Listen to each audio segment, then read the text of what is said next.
E aí, pessoal, tudo bem? Dando continuidade às nossas aulas na disciplina de bromatologia, hoje nós vamos falar sobre análise de matéria seca total. Antes de começar a falar sobre a técnica de determinação de matéria seca, vamos falar um pouco sobre o método de Wendt, o método de Van Soest, a comparação entre os dois métodos, a determinação da porcentagem de amostra seca ao ar, a porcentagem de amostra seca em estufa, a porcentagem de matéria seca, a determinação de umidade, a porcentagem de matéria mineral e a porcentagem de matéria orgânica. O método de Wendt foi descrito em 1864 por Henneberg, onde tinha como objetivo determinar a matéria seca, a proteína bruta, o extrativo não nitrogenado, as cinzas ou matéria mineral e a fibra bruta. Sendo a fibra bruta avaliados como a parte dos vegetais constituinte de parede celular.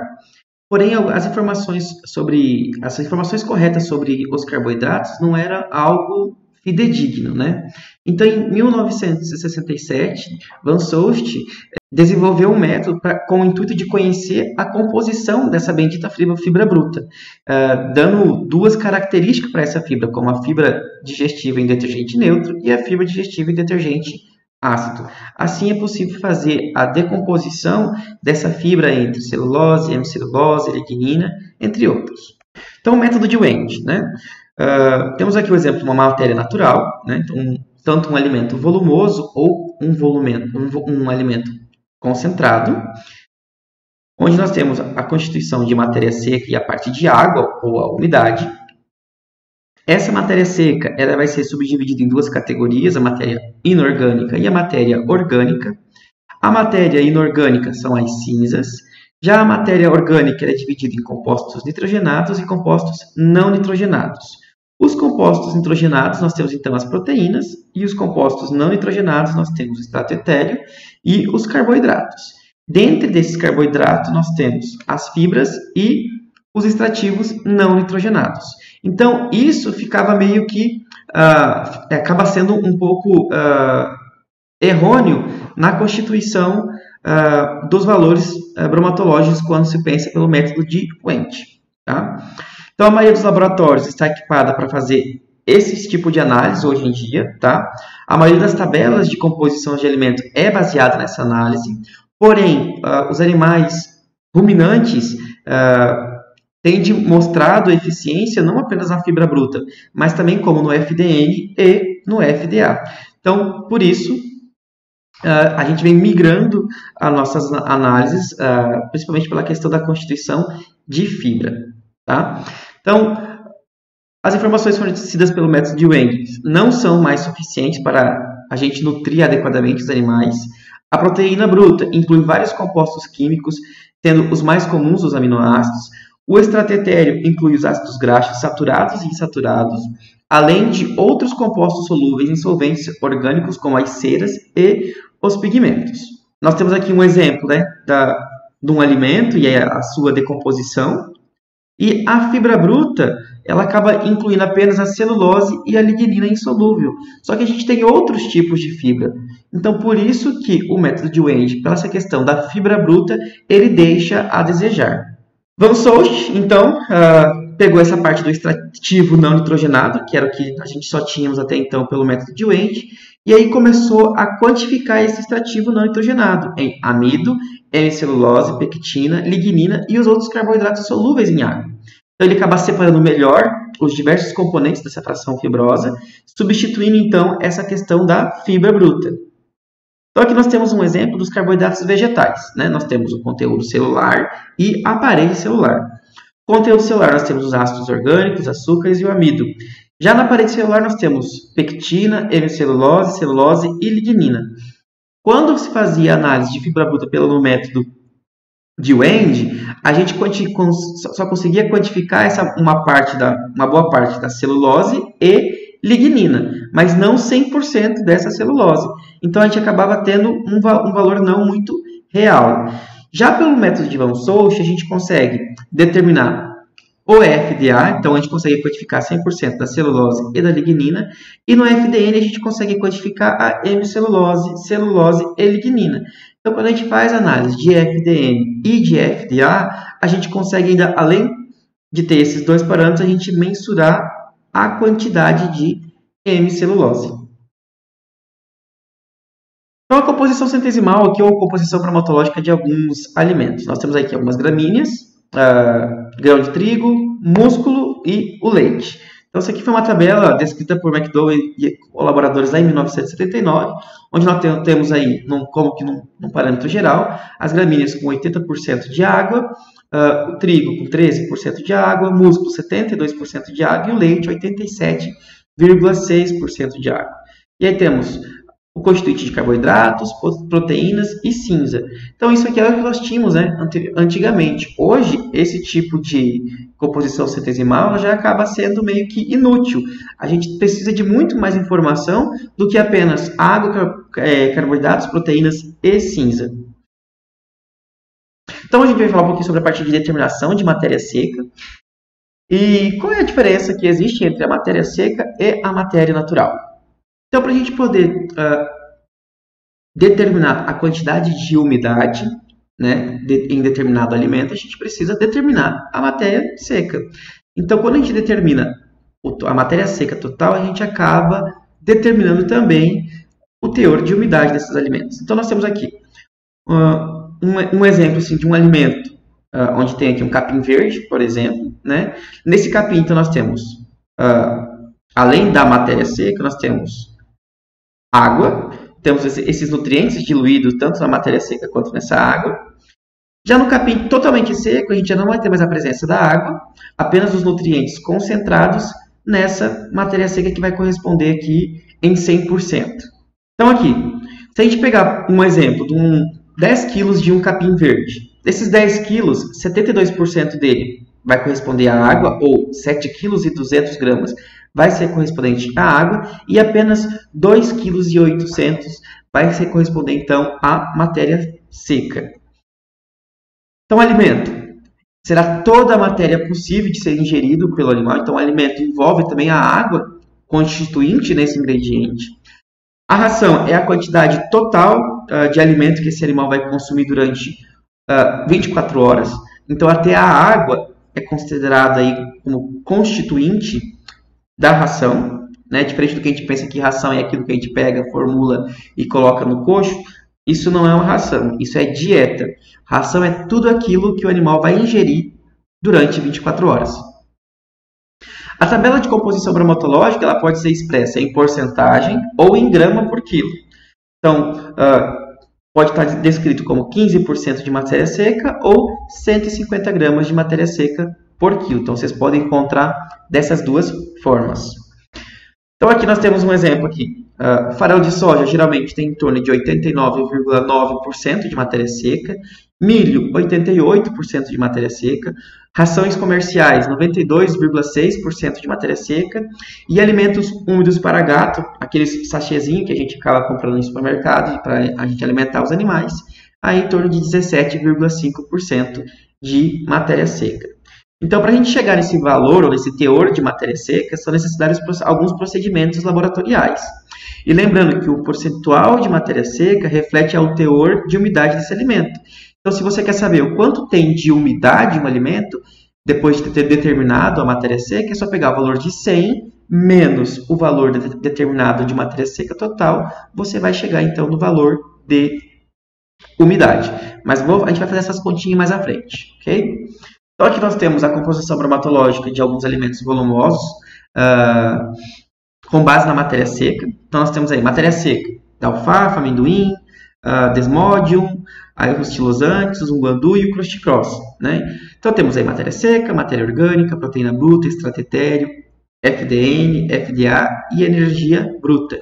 Então, hoje, isso aqui já é considerado uma tabela um pouco mais completa da composição bromatológica de um alimento. Então, a determinação de matéria seca total é importante para comparar os alimentos quanto aos teores de nutriente. A água contida nos alimentos ela vai se encontrar de duas formas, de forma livre e de forma estrutural. Forma livre é quando você pega, por exemplo, o capim, você corta esse capim e ele vai perder a água, né, no sol. Então, você está perdendo a forma livre. Só que da forma estrutural, lembra do constituinte celular de uma célula vegetal? Dentro da célula também tem água. Só que essa água já é um pouco mais difícil de se perder. Por isso que a gente tem que fazer algumas análises laboratoriais para a gente conseguir liberar 100% dessa água. Então, o princípio, então a umidade da amostra ela vai ser perdida por volatilização devido ao calor, né? Esse cálculo em porcentagem é feito pelo método de gravimetria, ou seja, ela é calculada pela diferença do peso da amostra antes e depois desse tratamento térmico. E aí a gente vai ter então o valor de matéria seca total, que é dado em porcentagem. Existem dois tipos de amostras ou categorias de amostras. Então, amostras suficientemente secas para serem finamente moídas ou amostras que precisam ser secas antes de serem moídas. E isso, para levar em consideração em qual tipo de categoria esse alimento se enquadra, devemos levar em consideração a quantidade de água ou de matéria seca. Se esse alimento ele tem mais de 85% de matéria seca, né, ou menos de 15% de umidade, ele pode ser processado, então ele pode ser finamente moída. Ou agora, se no caso dos capins, né, das gramíneas, das silagens, ou daquele alimento úmido para cães e gatos, ele tem mais de 15% de umidade e menos de 85% de matéria seca. Então, nesse caso, eles precisam ser feita uma pré-secagem antes de serem moídos. Então, primeiro passo. Então, quando necessário, então vai depender, como eu havia comentado, da característica dessa amostra, né? Da quantidade de água que é presente nessa amostra. Então, se tiver muita água, né? Então, mais de 15% aí de umidade, elas devem ser pré-secas em estufa de ventilação forçada, que a gente denomina esse passo de amostra seca ao ar, ou ASA. Elas são mantidas nessas estufas de ventilação forçada a uma temperatura de 55 graus por um período de 72 horas ou até ter uma estabilização do peso. Mas 72 horas, em geral, é o suficiente para poder ter essa estabilização do peso. Então, essas amostras pré-secas, elas vão ser pesadas antes e depois, e posteriormente são moídas, para depois a gente então fazer a secagem definitiva. Então, aqui nós temos um exemplo de um capim. Então, foi feita a coleta de um capim, levou esse capim para dentro do laboratório, pesou, a gente tem uma ideia de quanto tem de amostra. Então, aí, pega um recipiente, pesa esse recipiente anteriormente, é bom você ter o valor, você tem que ter o valor da tara desse recipiente. Então, a gente corta esse capim para diminuir o tamanho da partícula nessa bandeja, e aí depois a gente pesa novamente para a gente ter o valor total de alimento verde. Então, a gente mantém esse alimento aí em estufa de ventilação forçada a 55 graus aí por 72 horas. E depois de 72 horas a gente retira esse material da estufa, deixa uma temperatura ao ambiente para poder equalizar com a temperatura ambiente, porque vai estar quente, né? E a gente pesa novamente. Então, aqui nós temos o exemplo do capins depois da estufa e antes de entrar na estufa. E aqui um exemplo daquela raçãozinha de gato ou de cachorro, né? Aquela ração. Então, antes, quando está com bastante umidade, e depois de 72 horas. Então, está um alimento bem seco, já perdeu toda aquela umidade excessiva. Então, a perda de umidade se dá pelo processo de volatilização. O problema de você submeter essas amostras a aquecimento é que você pode ter problema de danos à proteína devido à reação de Maillard que pode acontecer. Então, devido a essa remoção dessa umidade, o material então vai estar em condições mais adequadas a ser moído ou processado, né, para posterior para a realização tanto da matéria seca como de outras análises que nós vamos comentar no decorrer da disciplina. Mas o que seria essa reação de Maillard? Então, nada mais é do que uma reação que acontece entre um aminoácido, geralmente a lisina, e um açúcar redutor ou livre, né, que pode estar presente dentro desse alimento, e mais esse excesso de calor. Então, a reação de Maillard ela já começa a acontecer numa temperatura entre 100 e 160 graus. Então, essa reação de Maillard, às vezes, ela é desejável quando a gente pensa em questão de culinária, né? Ela vai dar um sabor de tostado, é o que dá algumas características de sabor para alguns alimentos, como, por exemplo, bolachinha, biscoito, a casca do pão, né? E algo semelhante acontece com o processo de caramelização. Só que o processo de caramelização acontece apenas onde tem açúcar, né, e calor. Então, a temperatura ideal para poder fazer esse processo de caramelização ela se dá entre 150 e 200 graus Celsius. E tem o sabor aí do caramelo, né, ou açúcar, ou um sabor frutado. Então, aqui nós temos um exemplo. O pão. O que acontece com o pão, essa cor caramelo que nós temos no pão? Isso é reação Maillard, porque tem a presença do aminoácido e do carboidrato. Já o que nós encontramos aqui, por exemplo, no pudim, já é o processo de caramelização, que nada mais é do que açúcar que foi derretido. Então, depois de ter feito a matéria seca lá na estufa, determinado a asa, né, lá na estufa de ventilação forçada, a gente vai fazer então a moagem desse alimento. Para quê? Para diminuir o tamanho de partícula e facilitar que aquela água estrutural se desprenda muito mais fácil. Então, essa moagem ela deve ser utilizada em peneira, deve ser realizada em peneira de 1 milímetro. Então, a gente utiliza geralmente os moinhos do tipo Willy, que são os moinhos do tipo faca. Então, nós temos as facas móveis e as facas fixas. Então, esse alimento ele vai ficar passando por essa faca e vai diminuir o tamanho da partícula. Então, para as análises laboratoriais, o ideal é que essas amostras elas sejam processadas em peneiras de 1 milímetro. Tá? Então, depois que esse material for moído, então a gente vai iniciar o nosso processo para determinar a nossa matéria seca, da sequência para a determinação dessa nossa matéria seca total. Então, a gente utiliza ou cadinho de porcelana, ou pode ser aqueles pesa-filtro, que são frascos de vidro. Eles devem ser identificados previamente, depois ser colocados em estufa a 105 graus. Se esses cadinhos já estiverem limpos, né, e secos, eles devem ser mantidos dentro da estufa por 2 horas. Se porventura eles estiverem úmidos, eles devem ser mantidos por 12 horas. Depois desse processo, eles devem ser retirados, colocados nesse dessecador até a temperatura ambiente e pesados para poder você ter o valor da tara.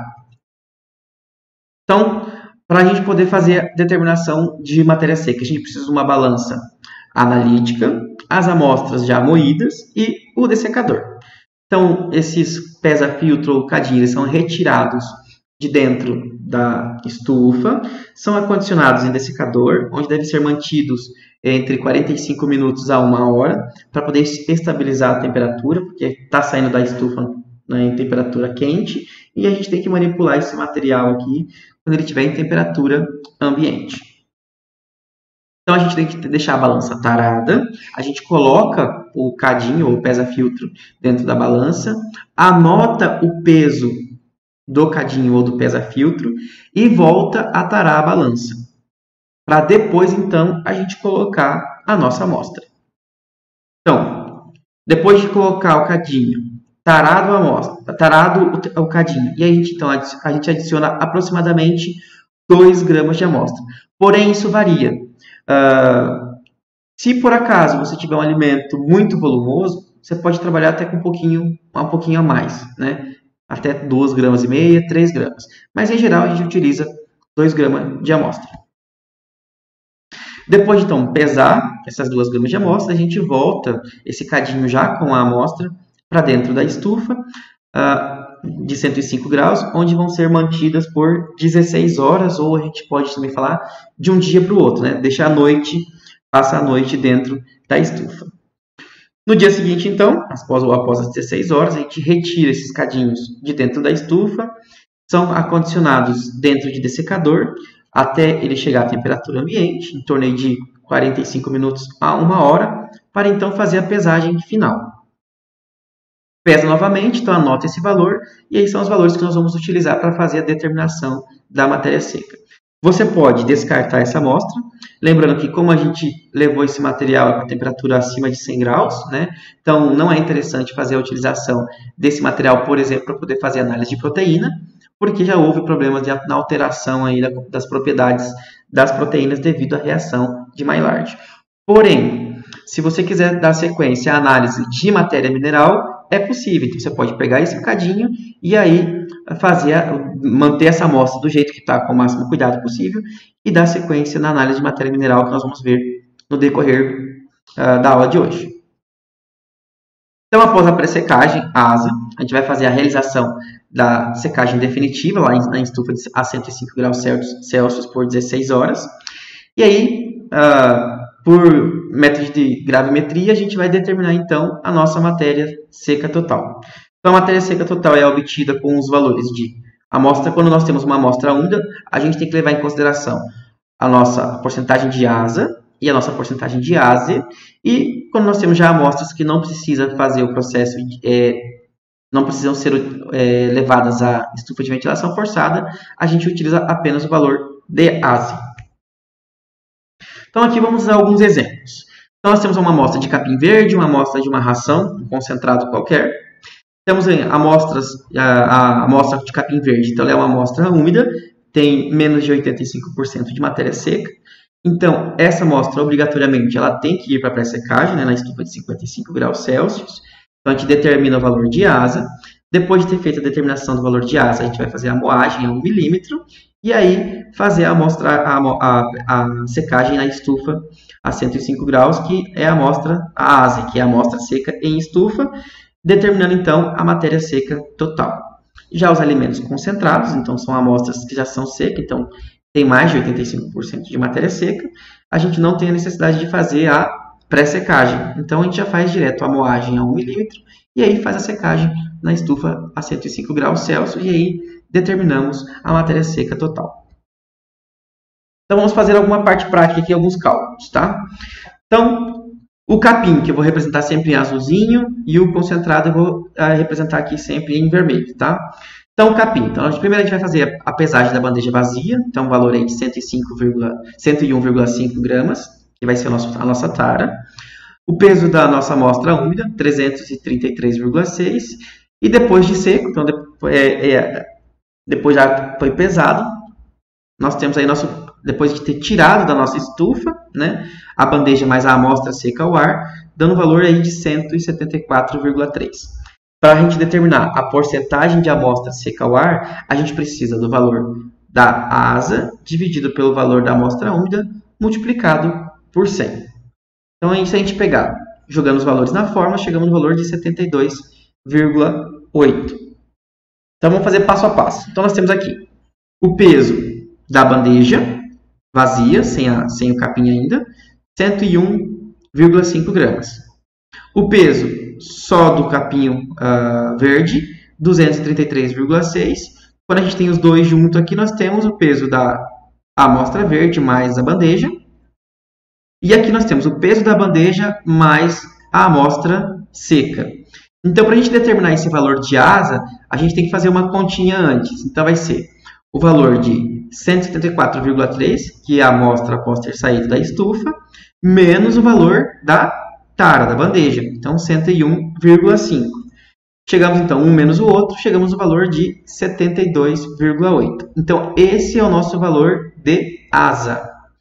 Então para a gente determinar a nossa porcentagem de ASA, temos que pegar então esse valor de 72,8 dividido pela nossa amostra úmida, que é os 233,6, multiplicado por 100. Então fazendo essa continha aí, temos a porcentagem de ASA de 31,16. Peço que vocês dêem uma pausa no vídeo, faça a continha na calculadora para vocês conferirem se esse valor bate. Ok? Então, depois de termos determinado a nossa porcentagem de ASA, nós temos que moer então essas amostras. Então, tem que moer tanto o capim quanto o concentrado. Depois de moer esses alimentos, nós vamos então fazer a nossa secagem definitiva, ou a nossa ASA, determinar a nossa porcentagem de ASA. Então, nós temos aqui o peso da amostra, peso do cadinho e o peso do cadinho mais a ASA após a amostra sair da estufa. Então, vamos também aí passo a passo. Então, nós temos aqui o peso do nosso cadinho, nossa tara, né? Então, cadinho da forragem, 39,9714 gramas. O cadinho do concentrado, 40,1235 gramas. A amostra, então, pesamos, marcamos a tara, o peso do cadinho, taramos a balança e colocamos então 2,5112 gramas de forragem e 2,0056 gramas de concentrado. Então, é mantido esse material dentro da estufa por 16 horas, depois é retirado, colocado no dessecador e pesado novamente. Então, temos o valor aí de cadinho mais amostra para a forragem, 42,3446 gramas, e para o concentrado, 42,0562. Então, a gente vai fazer, então, aplicar esses valores tanto para o capim quanto para o concentrado, para a gente determinar, então, a porcentagem de asa desses dois ingredientes. Então, para a gente determinar a ase, né, esse valor aqui que é o da fórmula, a gente precisa subtrair o valor que nós obtivemos do cadinho mais a amostra, menos o valor do cadinho vazio. Então, 42,3446 menos o cadinho da forragem, 39,9714, chegamos no valor de 2,3732 gramas. Então, é esse valor que nós vamos aplicar nessa fórmula. Então, nós temos aí 2,3732 dividido pelo valor que foi colocado da amostra antes da estufa, 2,512. Então, multiplicando esse valor por 100, nós vamos ter a nossa porcentagem de asa. Então, a porcentagem de asa para o capim é de 94,50. Já para o concentrado, a mesma coisa. Então, a gente vai pegar o valor obtido após a estufa, menos o valor do cadinho vazio, chegamos no valor da amostra seca em estufa. Então, a gente joga esse valor na fórmula, 1,9327 dividido pelo valor da amostra que foi pesado anteriormente à estufa, 2,5556.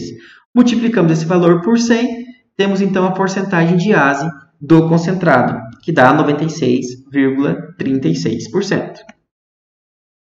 Então, aqui só para a gente exemplificar os nossos valores. E para a gente determinar, então, a nossa matéria seca total, a gente calculou a porcentagem de asa no capim, a porcentagem de ase do capim e do concentrado. E agora, para a gente determinar, então, a nossa matéria seca total. Então, para determinar a nossa matéria seca total, quando nós utilizamos alimentos que tenham muita umidade, então que precisa fazer a asa, então a gente usa a fórmula, a porcentagem de asa vezes a porcentagem de ase, isso dividido por 100. Então, o capim, nós temos então a porcentagem de asa de 31,16, a porcentagem de ase de 94,5. Já para o concentrado, temos apenas a porcentagem de ase de 96,36.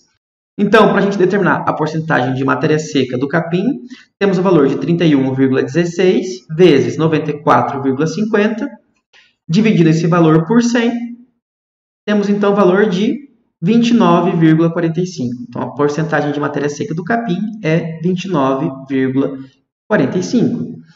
Já para o concentrado, a gente não tem o valor de asa, né? Não precisa fazer a porcentagem de asa. Então, a porcentagem de ase vai ser o mesmo valor para a porcentagem de matéria seca. Então, nesse caso, a porcentagem de matéria seca do concentrado é 96,36. Isso tem que ficar bem claro na cabeça de vocês, tá? Que para determinação de matéria seca de alimentos úmidos, temos que fazer a porcentagem de asa e a porcentagem de ase. Já para alimentos com baixa umidade, não há necessidade de fazer asa. Então, o valor de ase já é o nosso valor de matéria seca. Então, aqui, e para a gente determinar, então, a umidade desse capim, né? E também do concentrado. Então, para a gente saber o quanto tem de umidade, é simples. Então, a gente vai pegar o valor de umidade vai ser sempre igual a 100 menos o valor de matéria seca. Então, no caso do capim, 100 menos 29,45, temos um total de 70,55% de umidade, ou 70,55% de água no capim.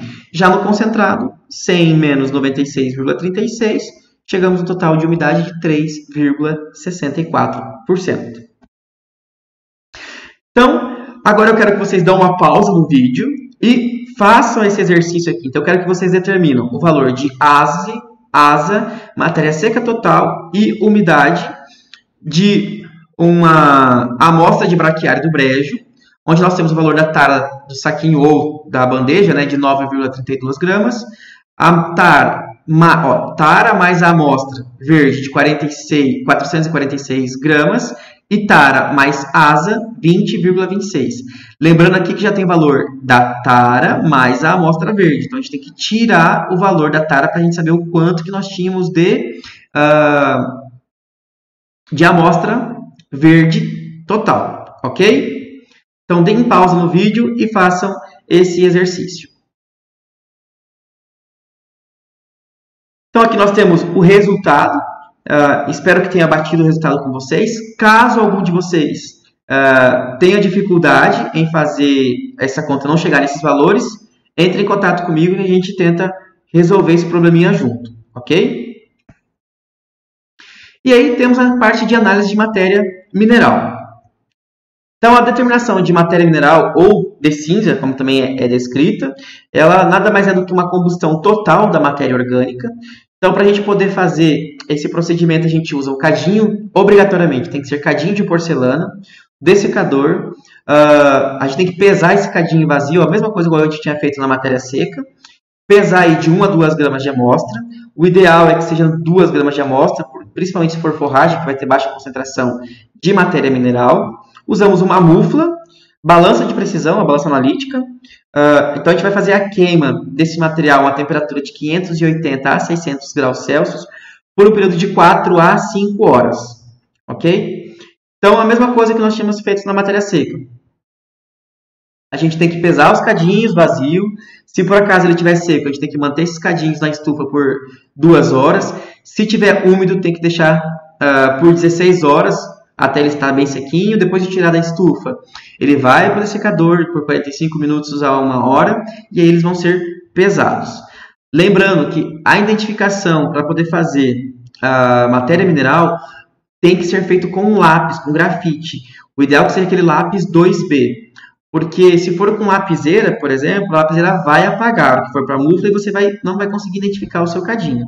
Então, o ideal é que faça com grafite 2B.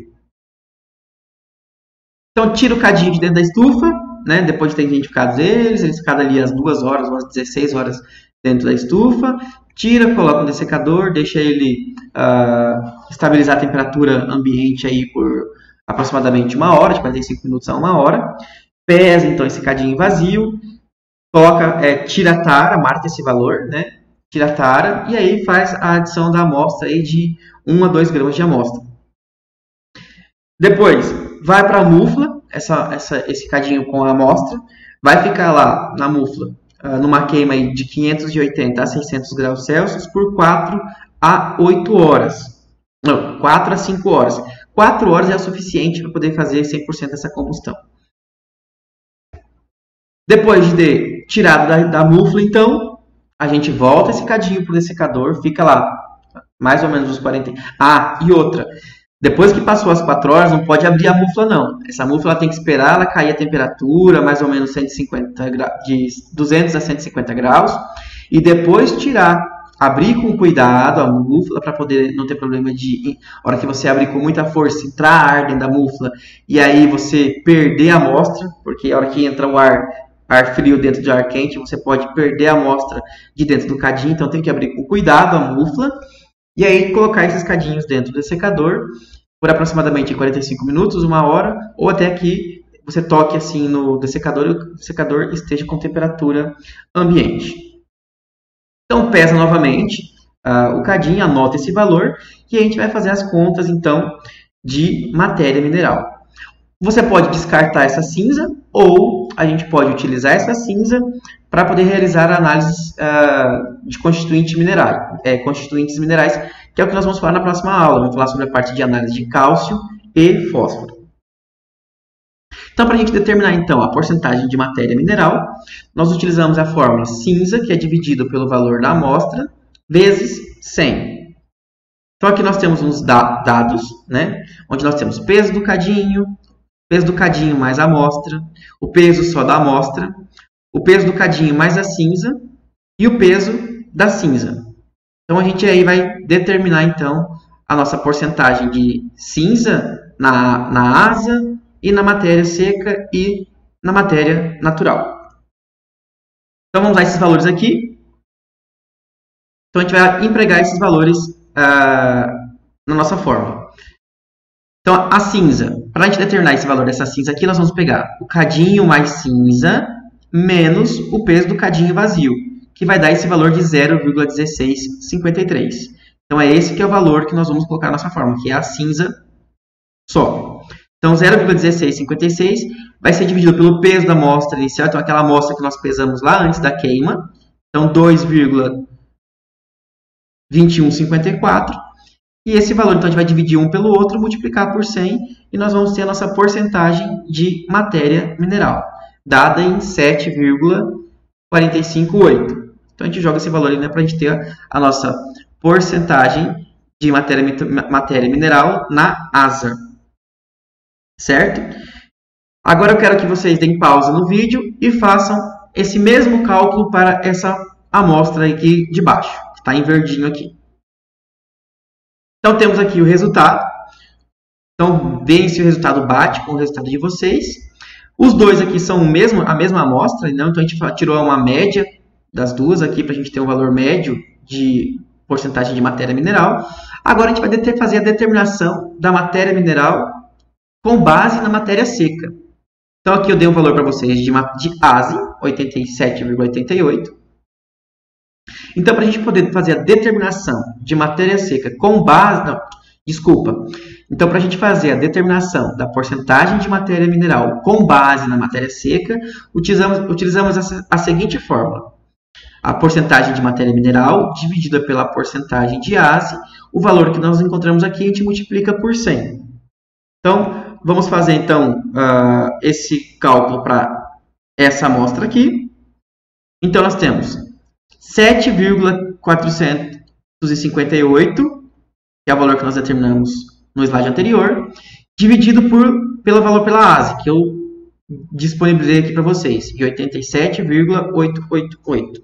O valor que nós encontramos aqui, multiplicado por 100, temos então que a porcentagem de matéria mineral com base na matéria seca é de 8,4857. Então, a gente joga o valor aqui na tabelinha. E eu peço que vocês pausem o vídeo também e façam essa mesma conta, então, para essa amostra 2 aqui. Ok? Então, antes de dar o resultado para vocês, só para a gente relembrar a diferença que nós temos entre matéria seca e matéria natural. A matéria natural, ela corresponde ao capim verde, então, onde nós ainda temos o constituinte água, né, presente no alimento. E a matéria seca é aquilo que tudo que tínhamos na matéria natural, menos a água. Então, quando a gente pensa aqui naquele valor que nós calculamos anteriormente, lá de 8,4857% de matéria seca, ou de matéria 8,4857% de matéria mineral com base na matéria seca, então quer dizer que é o que nós temos aqui dentro desse produto, né? Então, o capim depois de seco. Então, é o que tem aqui dentro, sem nenhuma água. Agora, eu posso dizer que esse capim verde tem 8,4857% de matéria mineral? Não, a gente não pode dizer isso. Por quê? Lembrando que o capim verde ele tem água e os nutrientes eles vão estar diluídos, tanto nessa porção que seria a nossa matéria seca, mais a água. Então, esse valor ele é diluído aqui dentro. Então, a gente não pode dizer que esse valor de 8,4857% de matéria mineral é o que nós temos no capim, porque isso não é verdade. Então, para isso, a gente tem que fazer o quê? Fazer algumas contas para a gente converter esse valor com base na matéria natural. Porque quando a gente pensa no capim verde, o animal vai estar consumindo tudo isso, tanto essa matéria seca aqui, quanto essa água. Então, a gente tem que saber o quanto de matéria mineral tem no capim verde, e não só no capim seco, ok? Então, para a gente determinar a porcentagem de matéria mineral com base na matéria natural, nós utilizamos a porcentagem de matéria seca, a porcentagem de matéria mineral na matéria seca, vezes a porcentagem de matéria seca, dividido, então, por 100. Então, aqui, vamos empregar esses valores, então, os valores, então, na fórmula. Então, nós temos lá. Aproveitem e já conferem se o resultado que vocês calcularam lá no slide da segunda amostra se confere com o valor da matéria mineral com base na matéria seca aqui. Então, utilizando o primeiro valorzinho aqui, vamos então fazer a nossa porcentagem de matéria mineral com base na matéria seca. Eu trouxe aquele valor lá do exercício que vocês fizeram lá na matéria seca para a gente utilizar o valor de matéria seca total, né, que é o que a gente precisa aqui. Então, vamos lá. Temos o valor de 8,4857, que é o valor obtido da porcentagem de matéria mineral com base na matéria seca, multiplicado pelo valor da matéria seca, 38,4314, dividido esse valor por 100. Então, nós temos que a porcentagem de matéria mineral com base na matéria natural é de 3,2612. Então, vocês conseguem observar aqui que se a gente comparar esses dois valores, né? Então, quando o animal está consumindo o capim, ele está consumindo isso aqui. Vamos dar um exemplo. Se o animal está consumindo 1 kg de capim, quanto ele está comendo de matéria mineral? Do capim verde. Quanto ele vai estar consumindo de matéria mineral? 3,261 kg.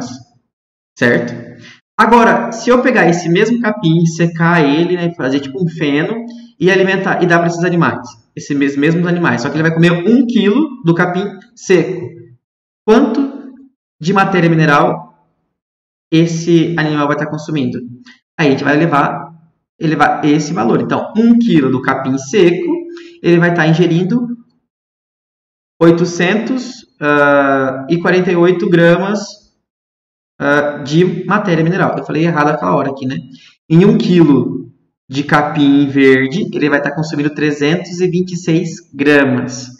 Se for 1 kg do capim seco, ele vai estar ingerindo 848 gramas de matéria mineral. Então, vocês estão vendo como é importante a gente saber a diferenciação entre valores com base na matéria seca e valores com base na matéria natural?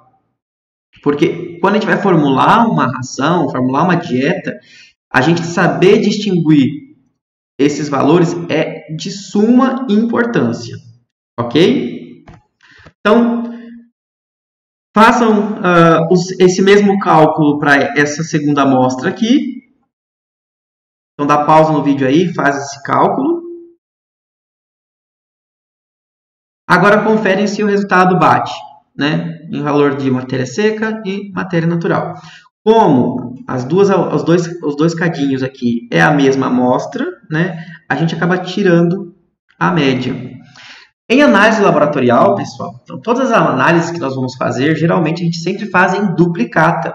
A gente não pode confiar apenas em um dado. Então, a gente sempre faz em duplicata ou, em alguns casos, até em triplicata. Tá? E aí, os valores obtidos, a gente faz uma média para a gente dizer, então, que aquele determinado alimento tem X% de matéria seca, X% de umidade, X% de proteína bruta. Então, a gente leva sempre em consideração duplicata ou triplicata. Ok? Então, nós temos aqui a porcentagem de matéria mineral na asa é de 7,13%, a média, né? 7,13%.